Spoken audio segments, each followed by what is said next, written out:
And there's a couple of things I want to discuss. First of all,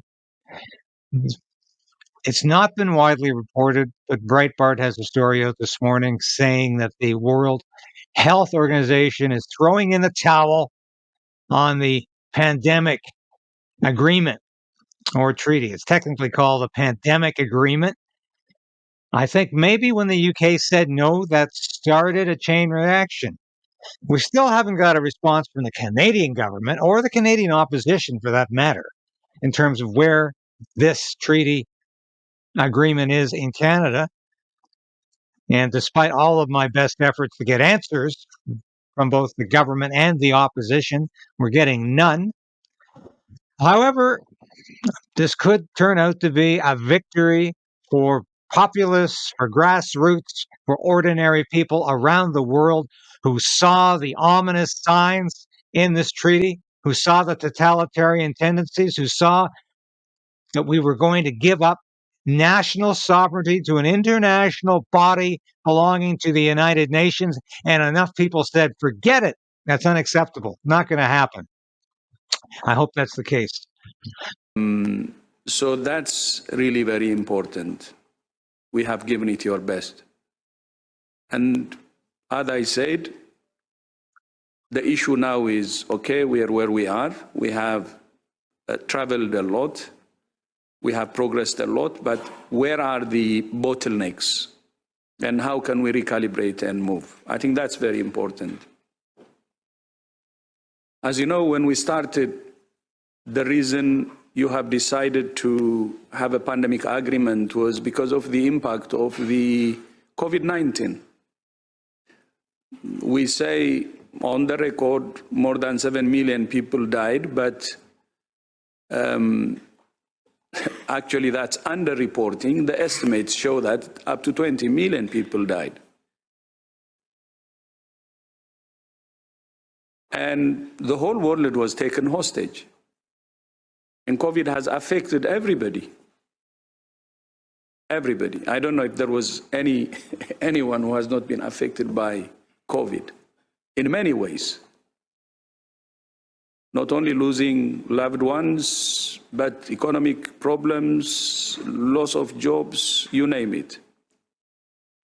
So that's why you said, okay, this impact is because the world is unprepared. By the way, still is. And you said we have to do something. So the second message I have is we have to always remind ourselves that. Because we're human beings, when the pain is really less, we tend to forget and move on. But of course we should move on. But we should also remember the problem that happened and not really rest until the solution comes. So reminding ourselves of all the losses we had and to say never again is very important. So when we look for the challenges we have faced and finding a solutions, I think that reminder will help. Then I see the Assembly actually as a platform to re-energize this process, to be honest. And let's use it as a platform to give us more energy, inspire us. So my wish is we will come out of the Assembly re-energized, inspired. We will try everything, believing that anything is possible, and make this happen. Because the world still needs a pandemic treaty, and the world needs to be prepared, because many of the challenges that caused the serious impact during COVID-19 still exist.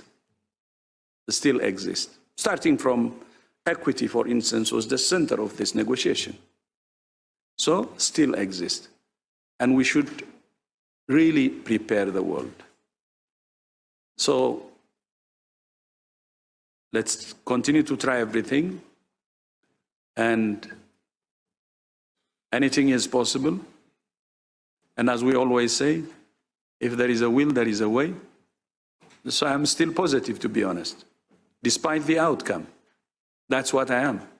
That's what I believe. There could be hiccups. The issue is, what do we learn from it and move? This is not a failure.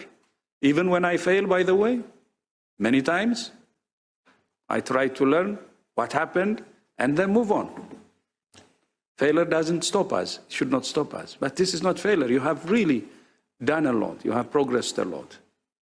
I don't call it failure. So it sounds to me that Tedros is throwing in the towel. And why is this not being talked about in question period today?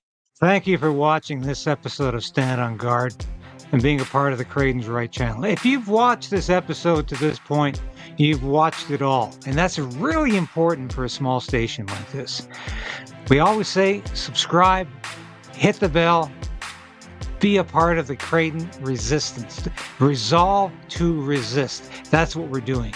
And if you become a subscriber, if you're a supporter of this station or a member through Substack, through YouTube, and now you can be a local as well, that's so important to us because I couldn't do this without you.